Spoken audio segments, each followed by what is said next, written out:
Con i dazi degli Stati Uniti al 30% sui prodotti europei a partire dal 1° di agosto, il sistema Italia rischia ricadute per 35 miliardi di euro in una regione vocata all'export come il Friuli Venezia Giulia, dal vino al legno arredo sino alla cantieristica navale, solo per citare alcuni settori, si prefigura un contraccolpo da 1 miliardo di euro. Danno enorme all'Europa e agli Stati Uniti.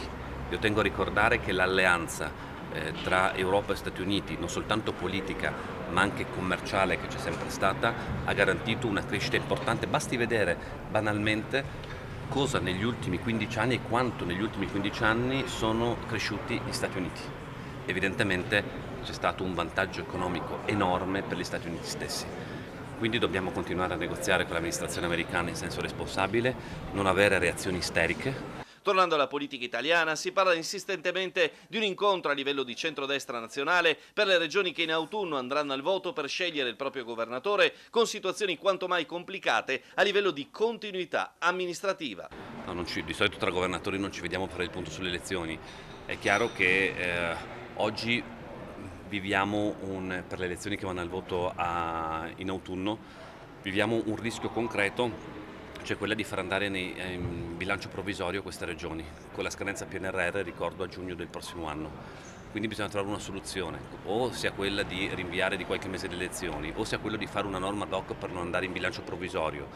Qualsiasi essa sia, però dobbiamo tutelare, perché oltretutto rischiamo con questa tornata elettorale di consegnare ogni 5 anni a 5 regioni di andare in bilancio provvisorio, è un po' particolare. Poi la crisi della Triestina, su cui il governatore del Friuli Venezia Giulia torna a fare un appello preciso al presidente Ben Rosenzweig. Io non l'ho visto e poi ovviamente le istituzioni non sono direttamente interessate alla questione. Ho fatto l'ennesimo appello di responsabilità da parte della proprietà, che se è in grado di mettere le risorse necessarie per proseguire lo faccia, ma se non è in grado di farlo e la consapevolezza di non poterlo farlo, che vada sul mercato e cerchi un acquirente che salvi la società. Infine gli eventi estivi che stanno ponendo la regione al centro del panorama nazionale, dal concerto di Robbie Williams giovedì allo Stadio Rocco all'esperienza di successo del Cirque du Soleil. È un evento, devo dire, che sta catturando l'attenzione mondiale.